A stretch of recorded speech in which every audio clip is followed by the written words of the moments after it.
So I wanted to highlight, Baruch Hashem, thank you to our host, obviously, the Mayor family. I wanted to focus on one Mishnah in Pirke Avot. I know Joseph and even Joey, a few others, they're very adamant every morning. They come to Minyan. It's inspiring. They learn, have a chavrut with Arya. How far in Pirke Avot are you? I know Ayak, you did a siyum on it. Where is Ayak? Give him holler. Inspiration. How far are you guys? End of Pirke. End of Pirke. So that's the end of the 5th chapter. They're almost done. 20 minutes a day takes you a long way. In the beginning, the first chapter, Mishnah 17, there's a beautiful Mishnah, and I want to highlight the Rambam's explanation to this Mishnah that I think is very, very powerful. The Mishnah reads as follow. Shimon ben Omer, Shimon his son said, Kol yamai gadalti ben chachamim. All my life, I was raised amongst chachamim, amongst the wisest, smartest people. Okay? Velo matzati laguf tov.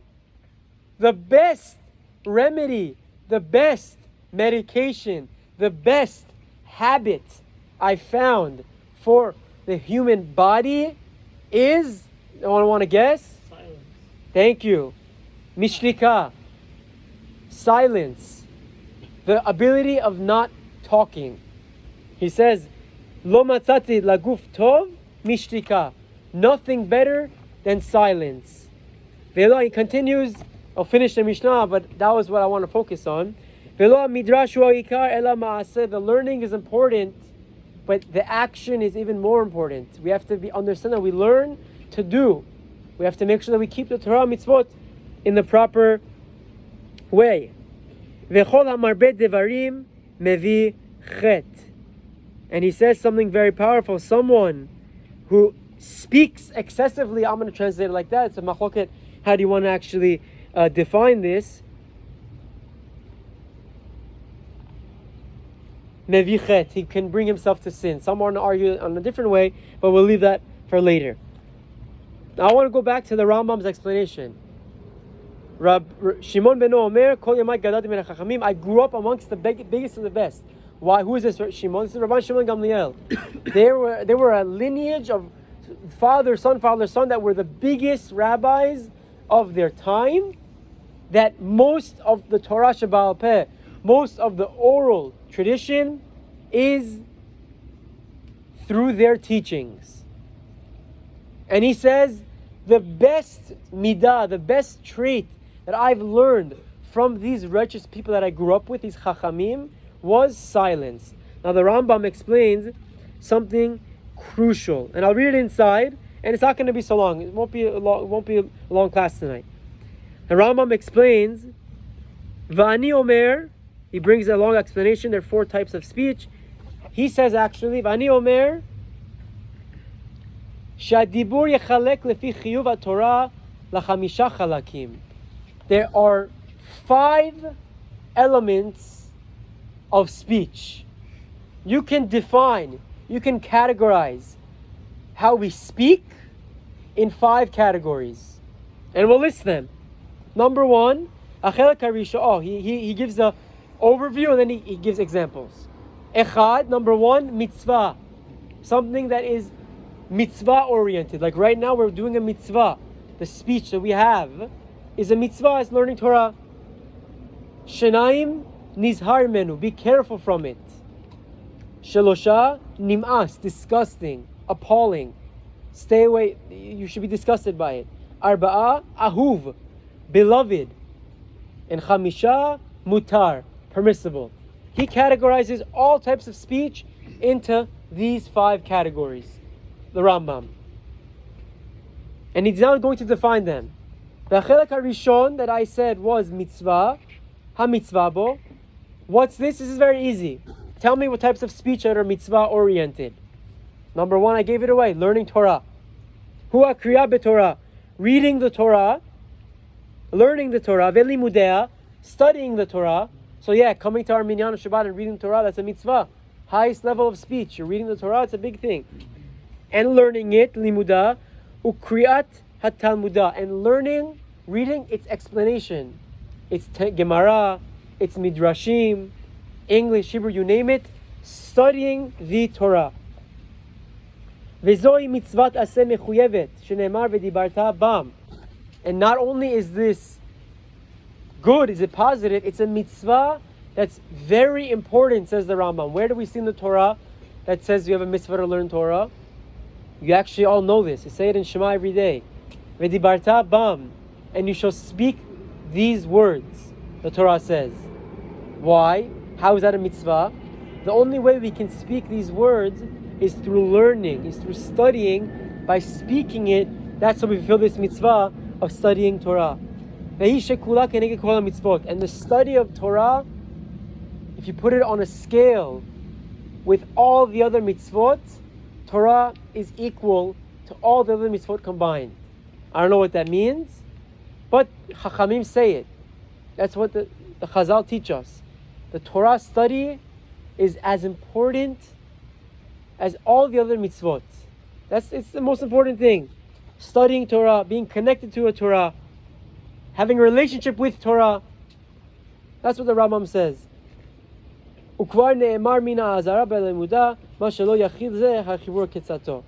And he says we can go into a lot, but I'm trying to keep it short. That's chelek number 1. Category number 1 of speech is mitzvah. Okay? Number 2, who remembers what it was? Nizhar menu. Discuss, meaning things you have to be very careful of. HaChelek HaSheni hu HaDibur HaNe'esar V'nizhar mimenu. Speech that we are warned against doing. Give me an example. Beautiful. Lashon hara. Lashon hara. Gossip, slander. We always talk about this, yet we always slip up about it. Lashon hara, God forbid, speaking negatively about someone else is a grave sin. You have the Torah on one end.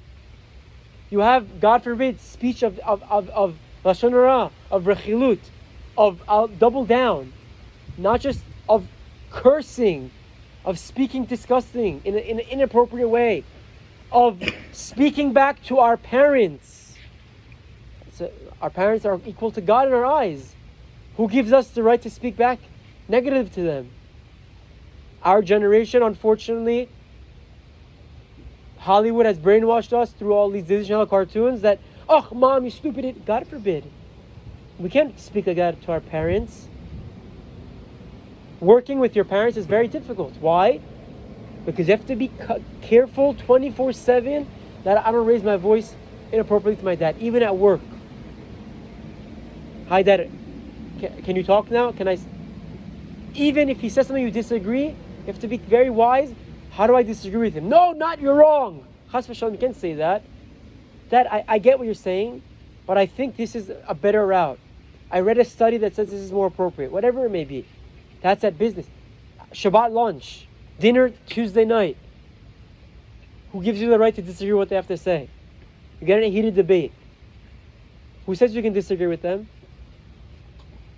You have to respect them. Disagree in a respectful way. There's actually one of the opinions in the Rishonim that says you're not allowed to contradict your parents. They say something wrong, sucks. Okay, thank you for talking. To that extent. There's a rabbi in the Gemara that says, I am lucky that I didn't have parents. Crazy. I don't even want to say. The rabbi says this. Why? Because he says, it would be impossible for me to respect them and fear them to the adequate level that I would have failed. So blessed am I that doesn't have parents. That's what the rabbi in the Gemara says. I'm just highlighting, tangent, the importance of kibud av v'em. So we have speech that pertains to mitzvah, speech that pertains to avera. Opposite extremes. Lashon hara, rechilut, slander, gossip, speaking negatively, cursing, disgusting speech, lying. I forgot about lying. Lying. Who says lying is allowed? Torah tells us, midevar sheker tirchak. From lies, distance yourself. Why? Because you have to be as far away as possible from lies. Lies will ruin relationships. Lies will ruin your name. Imagine being known as an individual that, he's a liar. Nothing. Boy cried wolf. You can never contribute positively to any conversation. Everything he says, he exaggerates. He lies. Speech. Yeah, question, yeah. That's a very good question. You have to be very careful. Lying for the sake of helping. You have to be very careful. There are some scenarios that lying is prescribed okay, but you have to be very careful. It takes a lot of focus and clarification and making sure that you're not bending the truth at all for any other ulterior gains. In that case, in theory, it could be okay, but you have to be honest that it's actually helping and protecting and not for personal gain. That's lying. Next, the Rambam says, Chelek HaShlishi hu hadibur hanim'as, disgusting speech. Asher en bo to'elet le'adam benafsho v'lo avera v'lo meri. So we have sins, we have mitzvot. Torah, learning Torah, doing mitzvot, speaking positively, and we have avirot, doing sins. Category number 3 is disgusting. Why does it use the word disgusting? Nim'as, appalling. It's not like a sin that's like really stay away, no-go zone. But it's non-productive speech. It's frivolous, it's childish, it's not mature. The classic example that even I fall to, unfortunately, is speaking about politics. Yeah, you're going to dictate policy. Okay, there's one thing is educating people of dangers around us. That's important.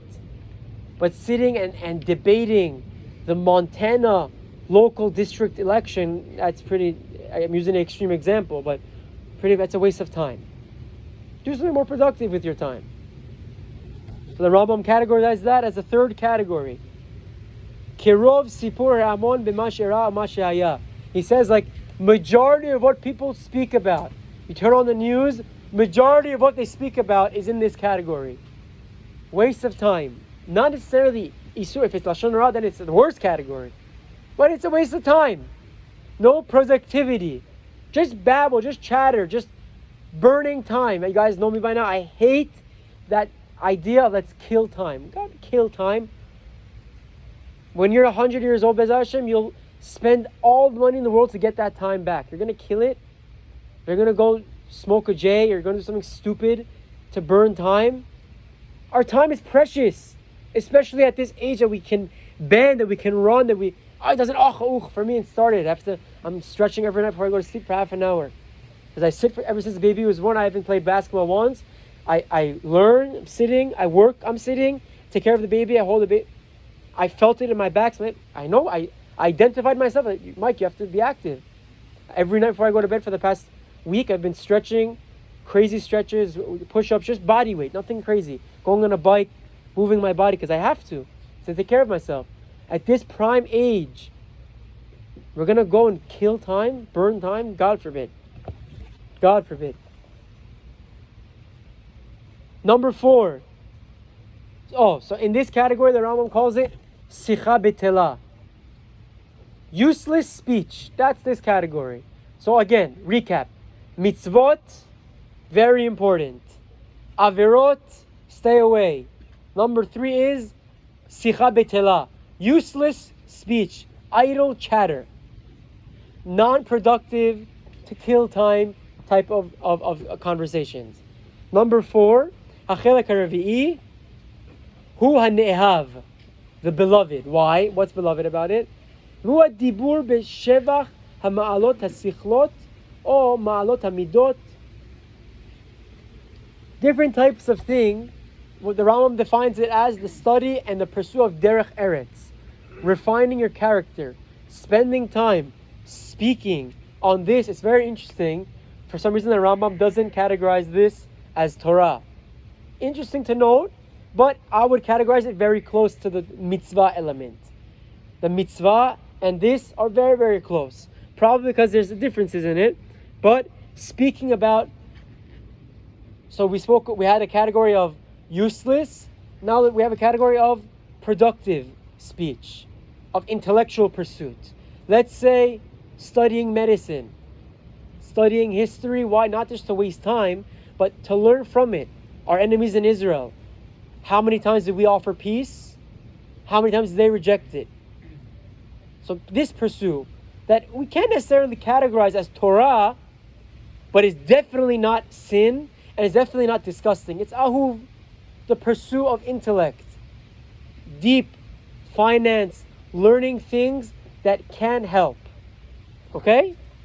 Now the category number 5, huwa mutar, the permissible, the mutar. Gives an example. Hadibur bameh shemeyuchad livnei adam mischora uparnasato. Everyone is waiting for this one. The speech when it comes to business and parnasa. We all have an obligation to support our wives. In the ketubah, Be'ezrat Hashem, you'll all get there and you'll learn about what it is. In our ketubah, it's a contract obligation to our spouse that you'll support her with basic clothing, with shelter, with intimacy, with time, giving her the time of day. The Torah, it's an obligation for the husband to prescribe these things. How do you do so? You have to work. I have to work and make money and support her. The Rambam categorizes this type of speech. You're on the phone cold calling. You're on the phone with a customer trying to sell a product. At work, he categorizes this as the mutar, the permissible. So now let's take a step back and let's recap. There are 5 categories of speech. Torah, mitzvah, avera, extremes. Disgusting and intellectual pursuit. Speaking about politics and we're just sitting there burning time watching news and chertepert stuff. An intellectual pursuit. How do I get smarter? Let me read another book. Let me learn about human nature, human psychology. How can I be a better person? How can I refrain from addictions, avoid from it, prevent myself from getting addicted? Those are all very good. B'ma'alat hasichut, the Rambam says, that intellectual pursuit. And number 5, the mutar, the permissible. Like business, we have an obligation. There's no problem whatsoever making money in a kosher way, obviously. That's what the Rambam defines. And he continues to write at length. Yeah. Where would like speaking to friends or socializing lie? That's exactly where I wanted to take this. So now we know there's these 5 categories. I'm not coming now to say, yep, all of you guys become robots. Sorry, I can't talk to you. I have to think about Torah. I have to think about business. I can't. But what my charge to all of us is, now that we're a little more mature and we can actually comprehend the distinction in these categories, i.e., that we're not blazed, that we're not high all 24/7, that we're able to think properly. My charge is, let's eliminate the avera and eliminate the disgusting and make more mutar, make more ahuv, make more mitzvah. So when we were with our friends, instead of speaking negatively about this person, that girl, that person, that boy, that business, let's speak positively. Smart people, you guys have all heard this line, don't speak about other people. Smart people speak about ideas. Dumb people speak about other people. That very simple. The Rambam actually, at the end of this entire paragraph, he goes and he summarizes all this, and he says, thank you. Opa. Thank you, I appreciate that. Thank you. The Rambam explains that he takes a big section of this and focuses on Lashon Hara. He says Lashon Hara is the epitome of the Asur. And he says when people get together, he brings your exact example. When friends get together, which is important, people go to Knesset to get together. That's also healthy. They learn. You think guys learning all day? It's also a friendship. It's a camaraderie. Being social, being around people, it's healthy. Our brains need that. But what? Our job is to take those social interactions, instead of the isur and the prohibited, change it to the beloved and the Torah and the mitzvah. So all of us as leaders, as influential people, as people who have pull, let's be conscious. Let's be mindful. This is something very easy, and no one can tell you're doing it. No one can judge you. I'm not telling us that let's do everything extreme. Live your lives the same routine that you do. I'm not going to say the same way, because if you do something wrong, I can't prescribe that. But the same routine. You get up at the same time. You go to work at the same time. You come home and do the same thing. But have this Mishnah. What's the best remedy for our body? Shtika, silence. Being quiet. Wow, Hior. Being quiet. Shtika. Thinking about this Rambam and actually implementing it to their lives. I'm doing the same routine. But what? I'm going to try to spend more of my day in the good speech. More of my day in the pro. Less of the negative and more of the positive.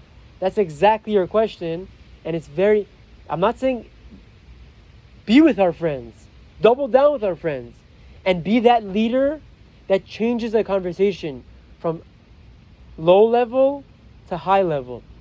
From, God forbid, disgusting Avera to mitzvah. Talk about it. And the Divrei Torah you heard. Talk about an idea. What does the Torah think about X, Y, Z? That I bet the Torah has a take on everything. It's not just Stephen A. Smith that has hot takes. The Torah has a take on everything, and that's the Torah emet. That's the truthful take. That's the emet. So it's our obligation, as we mature, as we get older, to really internalize and think about this Mishnah. Think about this Rambam. Think about this idea.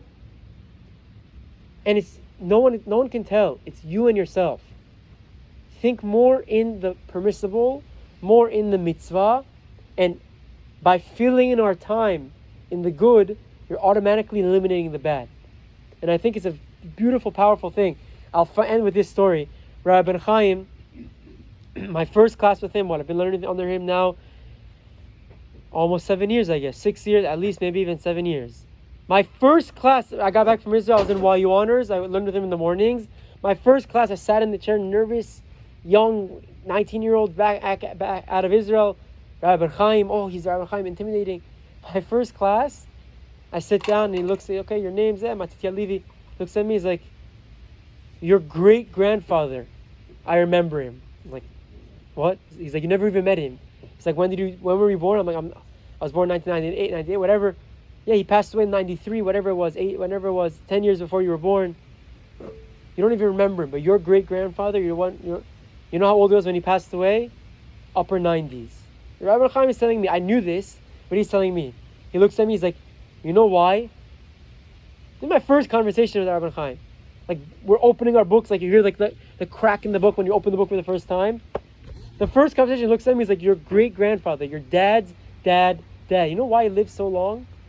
He was a big tzaddik. I know he was a big tzaddik. You know what made him the big tzaddik? He never spoke. He looks at me, he's like, he never spoke. He never wanted attention. He never sought to be the spotlight. He sat there in his own area. He never spoke. And by never speaking, he never spoke Lashon Hara. He's like, I can guarantee you, he never spoke Lashon. That was his success. That was his remedy. That was his medication that made him live such a long life. That's what Rabbi Chaim said. It's not me. I wouldn't have the audacity to attribute something to long life. Rabbi Chaim did. It was this nejobat, this down to earth, this modesty that he soft spoken. He never spoke. And I asked my dad. I'm like, Dad, tell me more about him. And then my dad said that my dad was the youngest of the grandchildren, or one of the. My great grandfather had many great. I'm related to half the guys here through him. Many descendants. My dad was the youngest, and he lived in my dad's house for the longest time in Queens and wherever. My dad remembers that he would always tell him, Bayad Berim Kanisa, 15-20 minutes early always.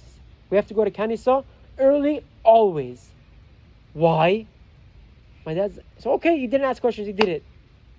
After a few months, he was getting older. His wife passed away. He was living in my parents' house, in my grandparents' house. My dad asked him, Baba, why are we always so strict on going so early? And he's an old gentleman. It takes him a while to walk. So he would have to leave to Kanisa an hour before Kanisa started to get there, 15 minutes early. Why? And he says, for some reason, when I walk in and people are there, they stand. I don't know why. I'm a nobody. I'm just an old person. I don't like when they stand. This is what he told my dad. So I'm going to be the first one there, so no one can stand for me.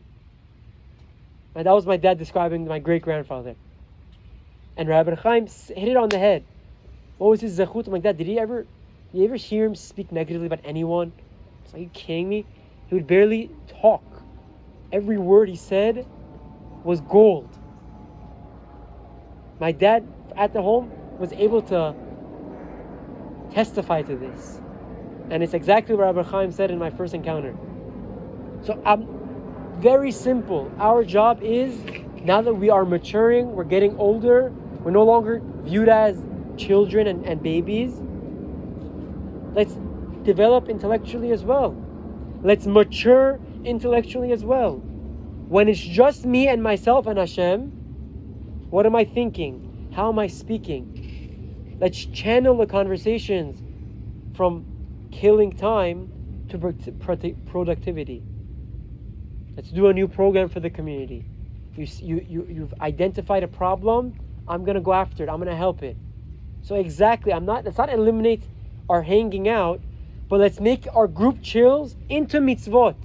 Let's go do chesed with our friends. Let's think about positive enhancements to our lives and our friends' lives when we're with each other. And speak less about other people and speak more about ideas. And Be'ezrat Hashem, using this mechanism, Shimon Beno, we're listening to one of the biggest sages that we have. We'll take this lesson to heart. We'll learn what's smart, what's productive, what's important. Shtika, being quiet. You'll never lose out from holding yourself back from saying something impulsive and saying something silly. In the Mishna, one of the hundreds and hundreds of beautiful lessons we can learn, we spent this time. I pray that I can implement this in my lives. You guys are probably much better than me in this, but all of us a little bit implement it in our lives. Take this Rambam, understand the 5 categories of speech, and let's try to always focus on the good. I give a bracha to all of us, to all of you, that we succeed in this endeavor and will only see bracha, only see good things for us, for our family, for our community, for all of the chayalim, all the soldiers. All of us Jews are connected. We're all connected, we're all intertwined. You do one mitzvah here, you refrain one time of negative speech here, you put on tzitzit, you wear tefillin 1 minute longer here. There's one soldier in Israel that thinks that his life was saved. There's one terrorist that pulled a grenade that didn't explode. And I believe it wholeheartedly. We're all intertwined. And we are living in America. What are we doing for this war? Okay, you can give money. You can go support. But we have the Torah Kedosha. We have the Torah here. Unfortunately, we're not on the front lines defending our country, our homeland. But we are capable of being on the front lines here. Studying Torah, growing Torah, spreading Torah, speaking positively, speaking Torah more and more. And in that zechut, we'll hear only good news for our entire family, our close family and our distant family, both here and in Israel. Once again, thank you to the Mayor family for supporting us.